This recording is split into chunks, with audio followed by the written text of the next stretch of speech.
Bonjour à tous, Vienne et Blouin. Donc, je co-dirige avec Gauthier Desrousseaux à mes côtés La Flandre Assurance.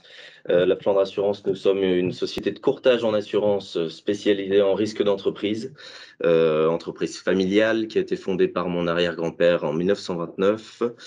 Nous assurons aujourd'hui des PME et des ETI régionales principalement. Nous sommes 35 personnes basées à Marc-en-Barœul et nous couvrons environ 2000 entreprises.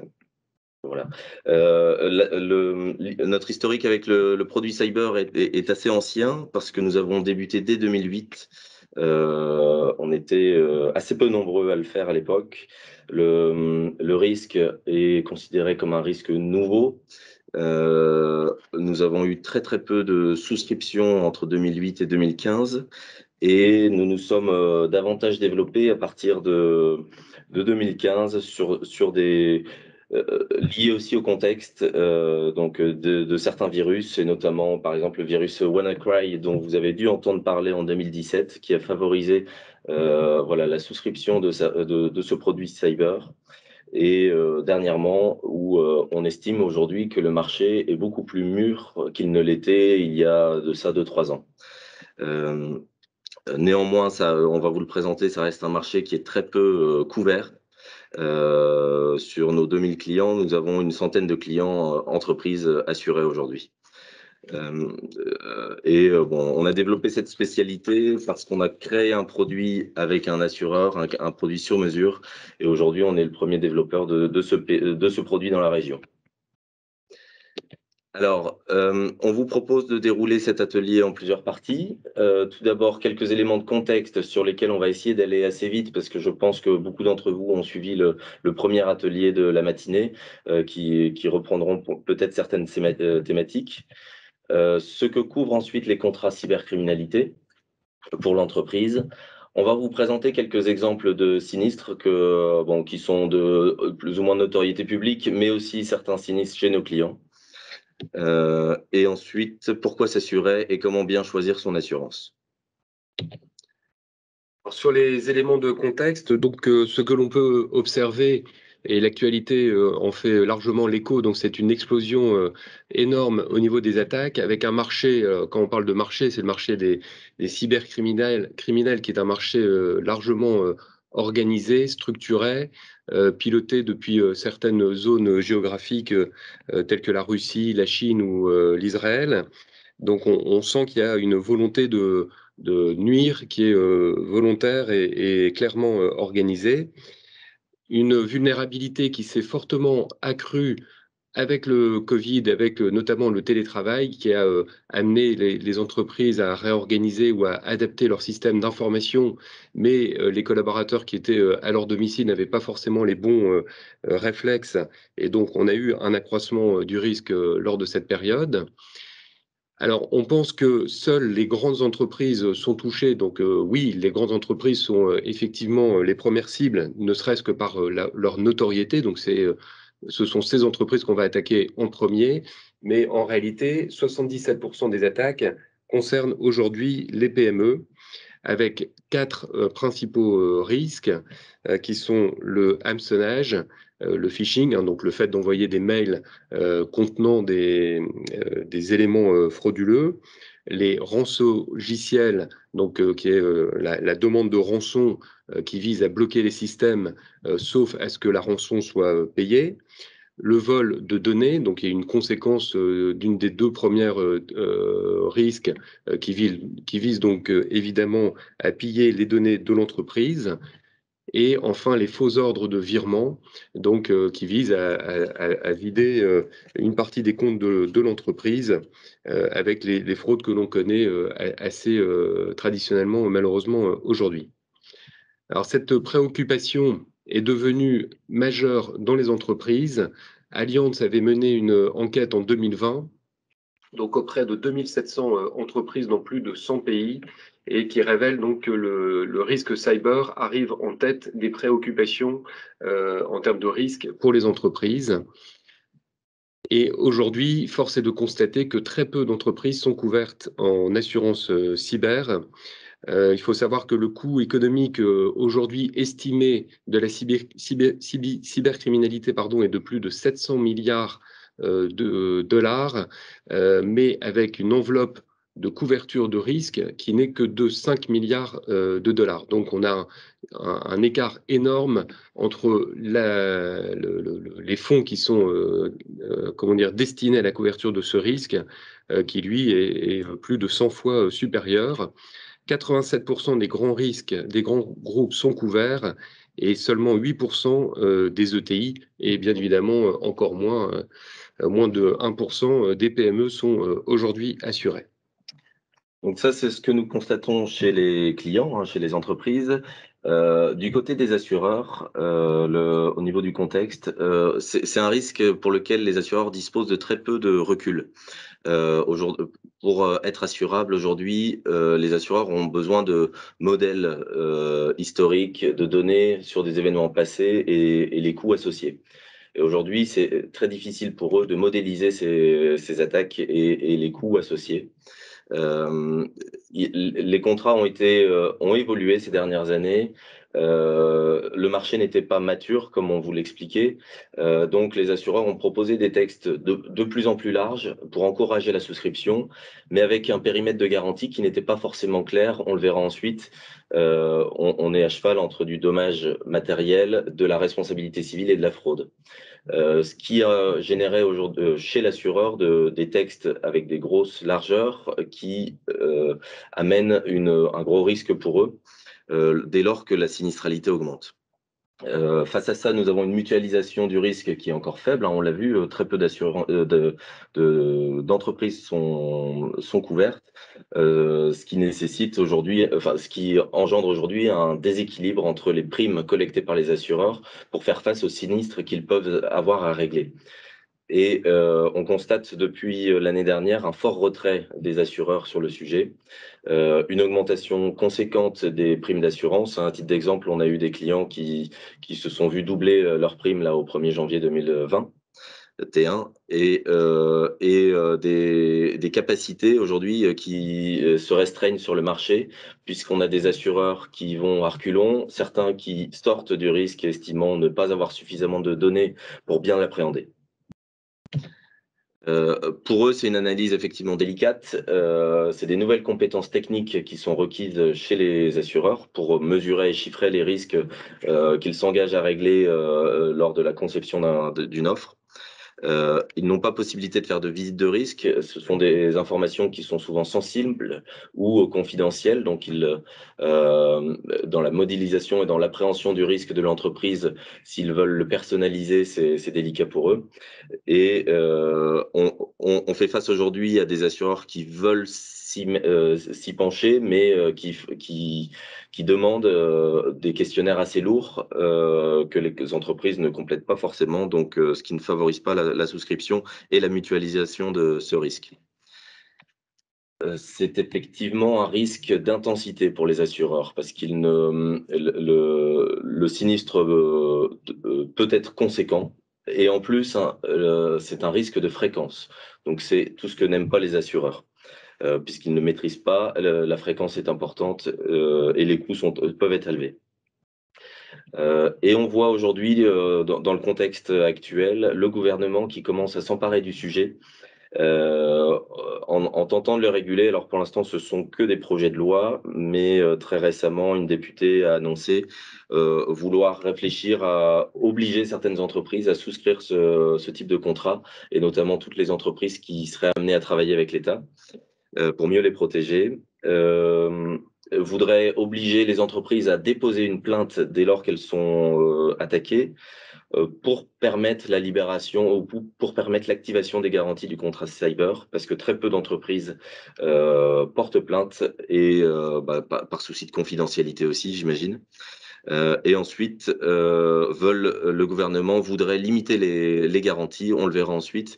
Les garanties que proposent les assureurs sont assez larges et ils proposent notamment des garanties de paiement de la rançon. Donc effectivement, c'est une garantie qui permet d'alimenter le système. Donc le gouvernement se penche sur la question. Voilà, et au niveau des assureurs, dernier point sur les éléments de contexte qui rend l'approche difficile tant pour les assureurs que pour les entreprises, c'est qu'effectivement, lorsqu'une entreprise subit une cyberattaque, Il y a effectivement ce que l'on voit immédiatement, donc la partie émergée de l'iceberg, avec les impacts notamment sur la notification auprès des clients, sur les honoraires qui pourraient être engagés, sur l'amélioration qui peut être rendue nécessaire des dispositifs de cybersécurité. Et ensuite, il y a toute la partie immergée sur lesquelles on a très très peu de recul, notamment sur la détérioration de la valeur de marque de l'entreprise, sur la perte de confiance qui peut être générée par une attaque cyber vis-à-vis des clients, sur bien évidemment la perturbation ou l'interruption des activités lorsqu'on est sur des systèmes informatiques qui sont tous reliés entre le commerce, la production et la logistique, par exemple. Nous allons passer au contenu des contrats cybercriminalité. Alors en préambule, c'est ce que l'on vous indiquait tout à l'heure, c'est un contrat qui avait des frontières assez floues et qui les a toujours. On n'est pas sur un contrat de dommages matériels, on ne va pas venir couvrir les biens de l'entreprise matérielle. Ça, c'est le contrat multirisque avec l'option perte d'exploitation qui permet de couvrir ce type de biens. On va pas couvrir on va en partie couvrir des dommages aux tiers, donc ça empiète sur les garanties de responsabilité civile qui sont assez classiques chez les entreprises. Et ensuite, vous aviez des contrats fraude qui pouvaient exister. Donc le contrat cyber se situera un peu au milieu de tout ça. Fraude pour tout ce qui est fraude informatique, responsabilité civile pour les dommages que peuvent causer une attaque aux tiers, et ensuite les dommages pour l'entreprise, donc et notamment la perte d'exploitation de l'entreprise dès lors que l'origine du sinistre est liée à une attaque cyber. Le contrat donc s'appuie sur trois socles. Donc le premier socle qui concerne les frais de gestion de crise et les rançons. Donc il y a le premier socle, on va dire presque essentiel, puisque c'est cette bonne gestion de crise qui va impacter plus ou moins gravement le coût financier d'une cyberattaque sur l'entreprise. Donc concrètement, les contrats cybercriminalité disposent d'un volet gestion de crise qui va permettre à l'entreprise de prendre contact directement, et c'est la première chose d'ailleurs qui est à faire, avec cette structure. Donc ce sont des cabinets, des consultants spécialisés dans le domaine, et vous avez une couverture incluse dans le coût de l'assurance qui est de 3 jours, 72 heures, pendant laquelle le consultant va vous accompagner dans les actions et les mesures à prendre immédiatement lors d'une attaque cyber. Est-ce qu'il faut couper les systèmes? Est-ce qu'il faut tout de suite rechercher d'où vient l'origine de l'attaque? Vous avez un mail frauduleux, est-ce qu'il faut l'ouvrir ou ne pas l'ouvrir? Parce que parfois, ça peut être encore plus dramatique. Donc, on a une cellule qui est disponible 24 heures sur 24 et 7 jours sur 7, et qui est véritablement là pour accompagner l'entreprise. Donc, ce sont des spécialistes, et ce premier socle, il est primordial pour que derrière, toutes les actions à prendre en compte soient avec intelligence et de façon adaptée par rapport à la situation. Alors cette cellule, c'est important de le spécifier, peut être constituée d'un cabinet préconisé et recommandé par l'assureur, mais vous pouvez également faire appel à votre prestataire qui connaît vos infrastructures et qui travaillera de concert avec le prestataire de l'assureur. Au-delà de 72 heures, donc si effectivement la crise se prolonge, donc là le volet financier de l'assurance va démarrer, c'est-à-dire que la compagnie va commencer à indemniser l'entreprise sur le déploiement de frais informatiques, juridiques, de communication qui pourraient être amenés à être déployés. Donc communication de crise, bien évidemment, c'est informer les clients finaux de l'attaque en cours. Les frais juridiques, ce sont tous les frais d'avocat et surtout les frais de notification aux clients qui peuvent être engagés par l'entreprise. Et bien évidemment, le socle expertise informatique qui vise à financer tous les frais qui peuvent être déclenchés pour accompagner cet événement, avec le dernier socle, et qui, comme le disait Vianney tout à l'heure, est de moins en moins couvert par les compagnies, et à terme le sera vraiment de façon partielle, c'est la demande de rançon. Donc c'est vous assister sur la négociation du montant de la rançon. Est-ce qu'il faut la payer, ne pas la payer, à quelle hauteur? Donc là, il y a de la même façon des spécialistes dans le domaine qui sont eux-mêmes souvent des anciens hackers, donc qui connaissent parfaitement toute cette mécanique. Et le remboursement de la rançon, donc il y a un poste de garantie qu'on ne retrouve pas chez tous les assureurs. On va venir ensuite couvrir les réclamations portées par des tiers dans ce contrat. Donc aujourd'hui, vous détenez des données, vous êtes responsable des données que vous hébergez. Un tiers peut vous mettre en cause pour le préjudice qu'il subirait suite à une attaque de vos systèmes. En cas de manquement aux obligations de notification, en cas d'atteinte aux données personnelles. Et on va venir couvrir également, via ce contrat, toutes les amendes ou sanctions qui interviendraient des autorités administratives. Alors on a la CNIL, on a les règlements RGPD, et ces sanctions peuvent être significatives puisque elles s'élèvent à un pourcentage de votre chiffre d'affaires, si la CNIL s'empare du sujet. Voilà.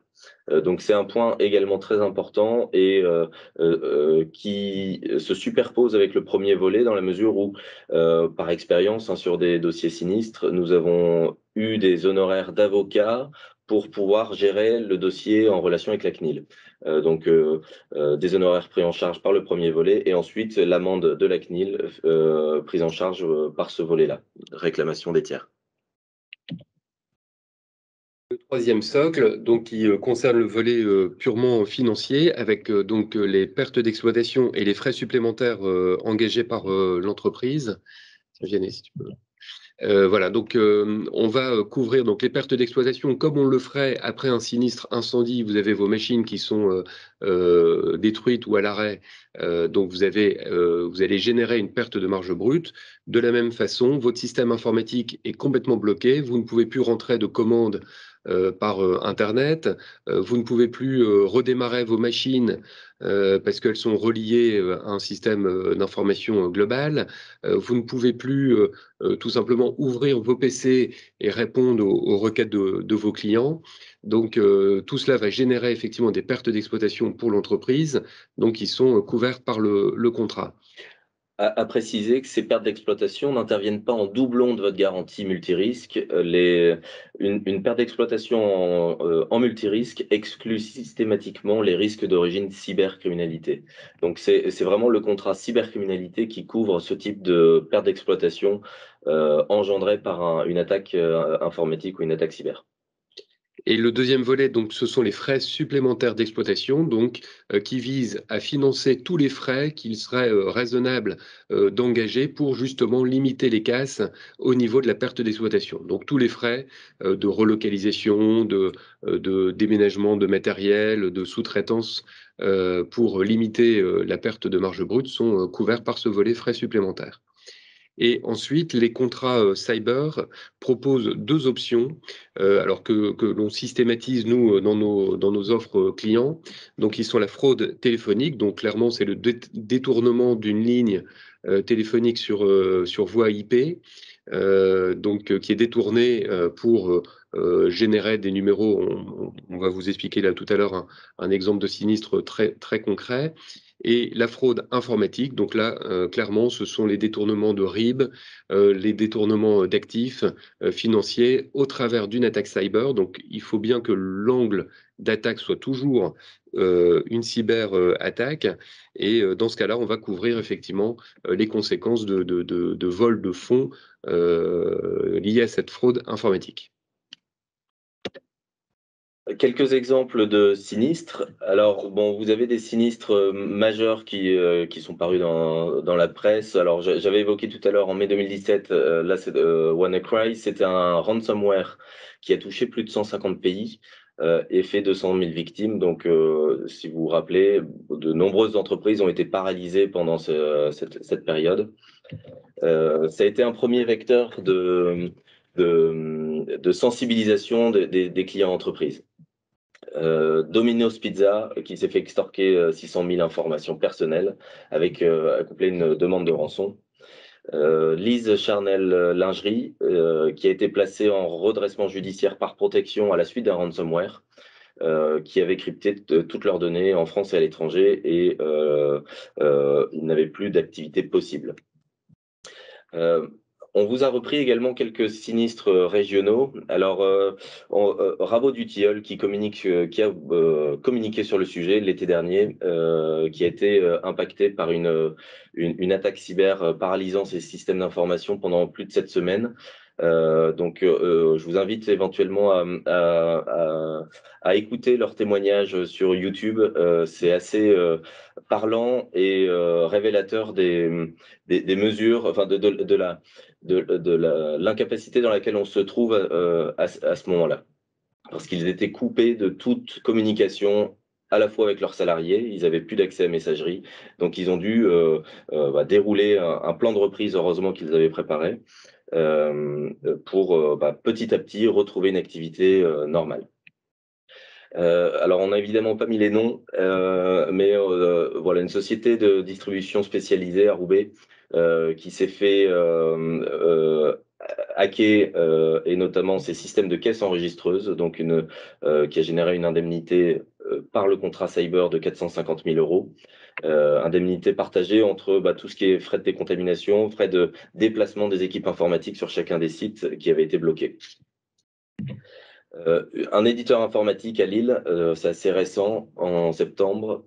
Donc là, une indemnité aujourd'hui qui s'évalue à 75 000 €, un coût pour l'assureur de 75 000 €, décomposé en 42 000 € d'honoraires d'experts informatiques pour débloquer, et je l'évoquais tout à l'heure, 24 000 € d'honoraires juridiques pour faire face aux échanges qu'ils ont dû avoir avec la CNIL suite à la fuite de données qu'ils ont subie. Une société de négoce agro à Ronc, c'est tout récent. Aujourd'hui, nous sommes à 31 000 € d'impact financier pour la société, mais pris en charge par l'assureur. 25 000 € d'honoraires d'experts informatiques à ce jour pour identifier simplement l'origine du sinistre. Et ensuite, Gauthier l'évoquait tout à l'heure, donc ça fait l'objet de l'option fraude téléphonique. Une société qui a subi une faille sur son standard adresse IP. Le pirate a pris contrôle de son standard et a généré des appels vers des numéros surtaxés. Il a reçu une facture téléphonique de 25 000 € en fin de mois, qui a pu être prise en charge par l'assureur, dans la mesure où on a pu identifier qu'il y avait une intrusion malveillante. Alors pourquoi effectivement s'assurer? Donc l'assurance doit véritablement être considérée comme le dernier rempart par rapport au risque cybercriminalité. Donc avant toute chose, bien évidemment, il y a trois éléments, trois piliers qui nous semblent déterminants. Donc la prévention, donc avec votre prestataire de service au niveau informatique. Donc bien évidemment, ça c'est primordial. Donc travailler sur les systèmes de sauvegarde, les systèmes de protection de vos systèmes d'information, et réaliser un audit de vulnérabilité. Donc ça, c'est quelque chose qu'on conseille, qui a un coût, mais qui est largement amorti. Pourquoi? Parce qu'il vise à identifier dans vos systèmes d'information les éventuelles failles qui peuvent être utilisées par les hackers, sachant que les systèmes ne cessent d'évoluer, les techniques de hacking ne cessent d'évoluer. Donc cet audit de vulnérabilité nous semble effectivement une démarche très importante. Ensuite, anticiper concrètement, demain vous avez les systèmes informatiques qui sont à l'arrêt, le système de production qui est à l'arrêt.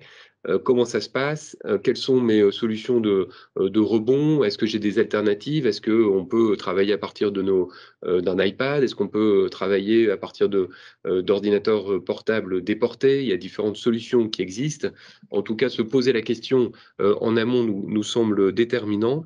Et ensuite, évidemment, sensibiliser les équipes. Pourquoi? Parce que dans la majorité des attaques, il s'avère que l'humain reste le maillon faible, le point d'ancrage des hackers.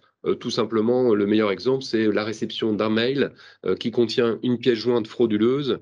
Même si on est quand même bien informé de la chose, il peut arriver à un salarié d'ouvrir cette pièce jointe alors même que l'objet du mail n'est pas forcément cohérent par rapport à l'activité de l'entreprise. Donc, cet aspect assurance est vraiment la continuité de la couverture. C'est un outil merci. Donc, qui est vraiment vu comme étant un outil de gestion de risque. Hein, de la même façon que votre entreprise, vous allez la protéger contre le risque incendie, vous allez installer des sprinklers, des RIA, des extincteurs, former vos équipes au maniement des outils, etc. Là, on est sur de la gestion de risque. C'est exactement la même chose, sauf que ce risque n'existait pas, pour ainsi dire, il y a quelques années et qu'aujourd'hui, il est en développement très, très fort. Et l'assureur sera là vraiment pour vous indemniser sur le volet financier en cas d'attaque et derrière vous apporter une expertise au travers de ces spécialistes et en accompagnant vos prestataires actuels pour limiter les impacts et puis reconsolider vos systèmes derrière.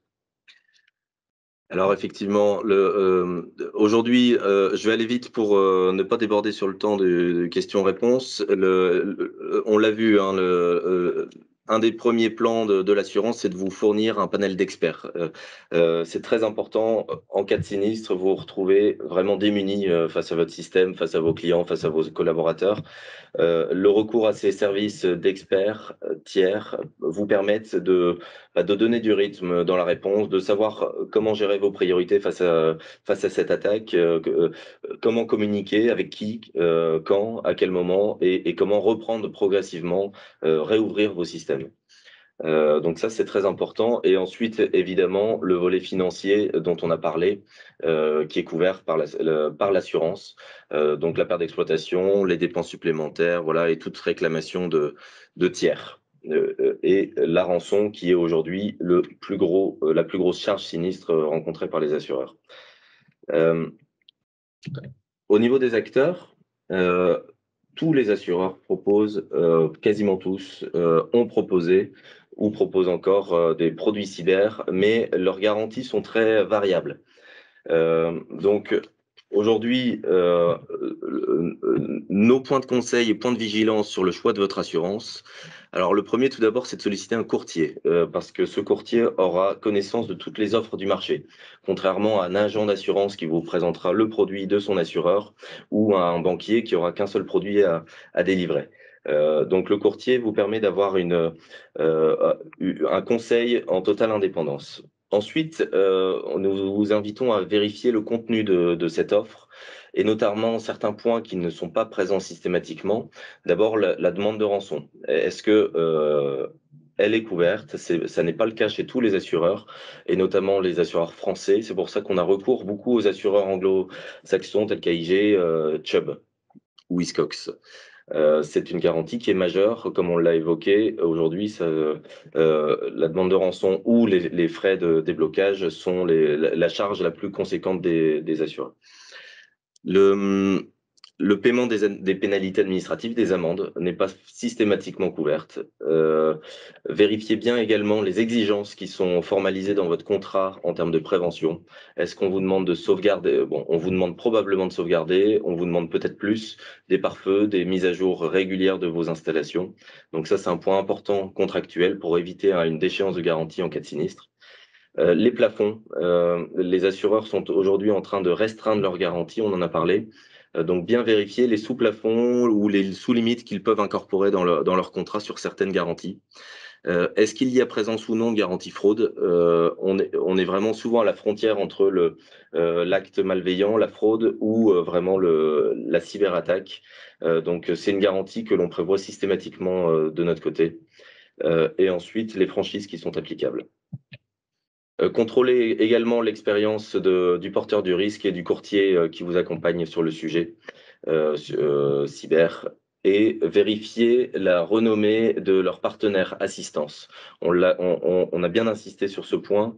L'assistance est un volet primordial du contrat d'assurance, donc vérifiez bien avec qui ils travaillent, que ce soit des vrais pros du sujet. Et enfin, la disponibilité de leur assistance, justement. Un virus ou une attaque arrive jamais au bon moment, donc il faut que leur service soit disponible à tout instant. Alors, on vous a repris quelques exemples de coûts d'assurance.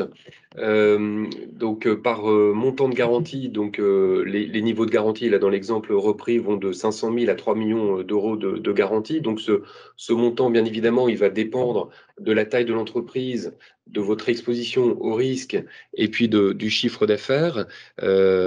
Et si l'entreprise a une activité de vente par Internet, ce volet de garantie sera également à mesurer en en tenant compte. Le niveau de franchise, donc force est de constater qu'aujourd'hui, les assureurs ont quand même un petit peu nivelé à la hausse les niveaux de franchise, mais qui, somme toute, restent raisonnables au regard des montants de sinistres qu'on a pu vous montrer tout à l'heure. On dépasse très largement les 30 000, 50 000, voire 100 000 euros d'indemnité versée par l'assureur. Donc la franchise de 3 ou 5 000 euros peut rester finalement assez raisonnable. Et donc, colonne de droite, vous avez la prime annuelle TTC. Donc ça, c'est un des produits que l'on a mis en place avec un assureur spécialisé. Il y a deux types d'activités. On couvre toutes les activités. Celles qui sont représentées, le groupe 2, ce sont les activités, on va dire, traditionnelles. Le groupe 1, ce sont les activités qui sont liées à des institutions financières, qui ont une activité exclusivement 100% par Internet. Groupe 2, on va retrouver la PME, risque industriel, entreprise de service. On va dire que c'est 70%, 80% du scope. Voilà, on va passer, on espère que ça vous a intéressé. On va passer aux questions. Je laisserai peut-être Extrémité activer les micros ou les... s'il y en a. Merci pour la présentation. Effectivement, je peux activer les micros si vous le souhaitez sur demande, sans problème. Alors, où il y a un chat, mais alors j'ai pas visu sur le chat. Je ne sais pas s'il y a des questions dessus, Oui, Sandra. pas de souci, Vianney. Pour l'instant, je n'ai pas de questions, mais je vois que ça pianote, donc c'est en train de pianoter. Je vous lis les questions dès qu'elles apparaissent. Ok.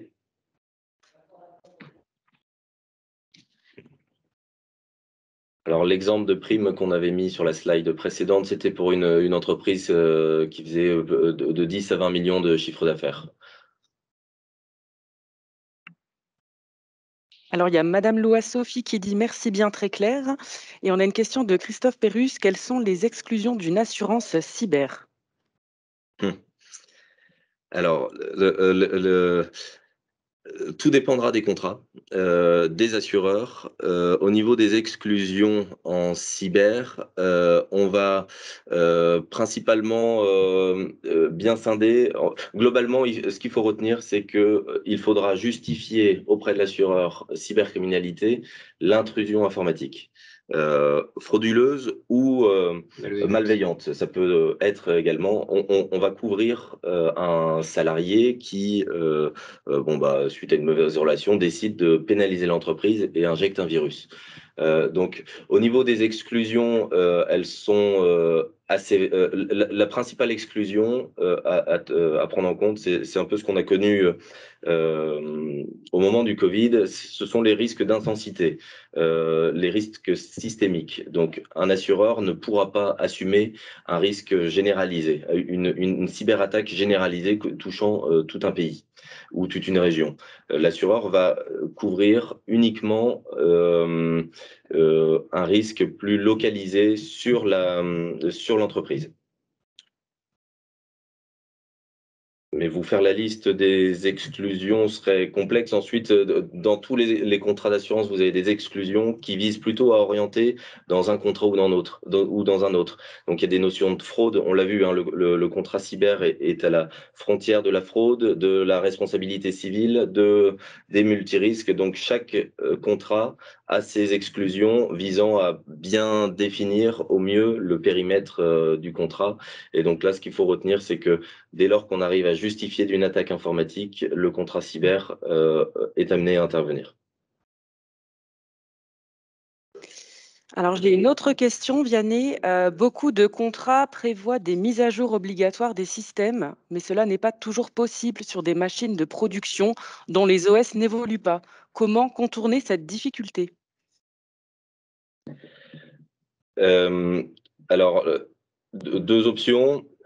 Déroger, faire une demande à votre courtier ou votre assureur pour déroger à cette limite si elle ne peut pas être appliquer, parce qu'effectivement, c'est important de bien lire ses limites dans la mesure où le jour du sinistre, il ne faut pas que l'assureur puisse vous opposer cette mise à jour que vous n'aviez pas faite.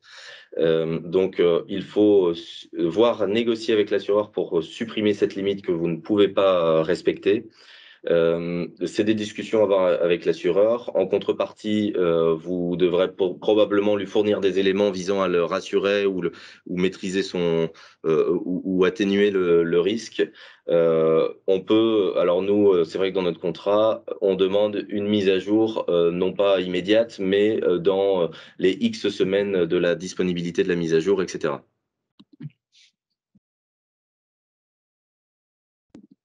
Alors, je n'ai pas d'autres questions pour le moment. On va attendre un petit peu de voir s'il y a d'autres questions.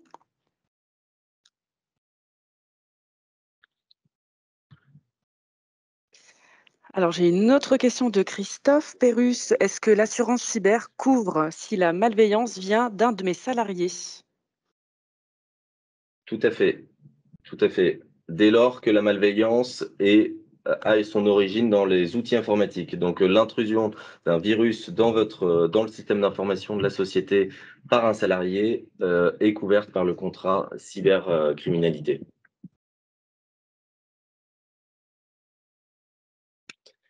Disons qu'on va faire on a de la malveillance volontaire et de la malveillance involontaire, parce que comme on l'a évoqué, c'est souvent des erreurs ou des erreurs humaines qui sont à l'origine d'intrusions.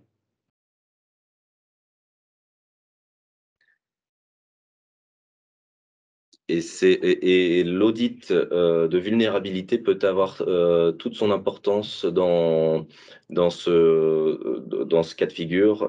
Pour l'avoir fait ici chez nous, voilà, l'auditeur vient tester la possibilité pour un tiers, qu'il soit salarié ou extérieur à l'entreprise, hein, ça peut être un visiteur, un simple voilà, un fournisseur qui profite d'un passage dans l'entreprise pour y injecter frauduleusement ou à des fins de malveillance ou un concurrent, hein, donc l'auditeur vient tester les possibilités pour un tiers non relié au réseau de pouvoir injecter ce type d'éléments.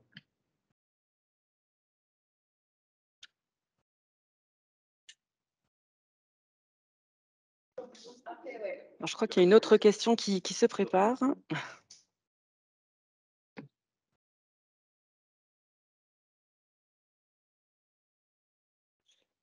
Alors, c'est une question de Monsieur Folio Pierre-Antoine. Vous avez indiqué une équipe dédiée pendant 3 jours, mais en prenant l'exemple de Rabot du Tilleul, il leur a fallu plusieurs semaines pour remettre en route leur système. Comment cela est pris en charge?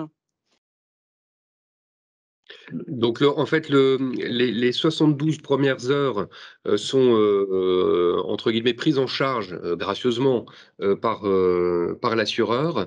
Et ensuite, au-delà de 72 heures, en accord avec l'assureur, ce qu'il donne à chaque fois, hein, puisque le sinistre perdure. Donc, la simple différence, c'est que l'accompagnement de la société du consultant en gestion de crise va se poursuivre la durée qu'il faut, et il sera pris en charge par l'assureur dans la limite du montant de garantie. Donc, évidemment, l'accompagnement du consultant perdure tant que le sinistre dure, et même au-delà, puisque derrière, s'il faut accompagner l'entreprise dans la refonte de la protection de ses systèmes, il y a aussi des consultants qui vont travailler de concert avec l'entreprise et le prestataire de services informatiques pour l'aider à reconsolider, à reconstruire le niveau de protection adéquat des systèmes. En fait, ce délai des 72 heures, c'est pour ne pas bloquer l'entreprise à prendre des mesures d'urgence. Donc, ça veut dire que l'assureur fait confiance à son prestataire et les décisions doivent être très rapides dans les 72 premières heures. Ensuite, effectivement, et sans franchise. Au-delà des 72 heures, on arrive à une indemnité qui est soumise à la franchise et au plafond de garantie.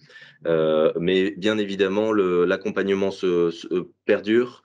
Et, vous avez bien souvent aussi des frais de monitoring, de surveillance des installations pour vérifier la stabilité, si la brèche a été comblée, vérifier sa stabilité. Mais évidemment, l'accompagnement perdure au-delà des 72 heures.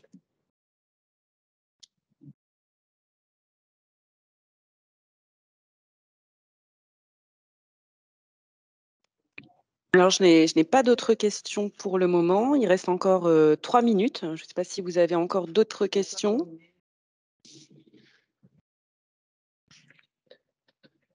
N'hésitez pas à nous contacter directement, vous avez nos coordonnées si vous le souhaitez. On se tient à votre entière disposition.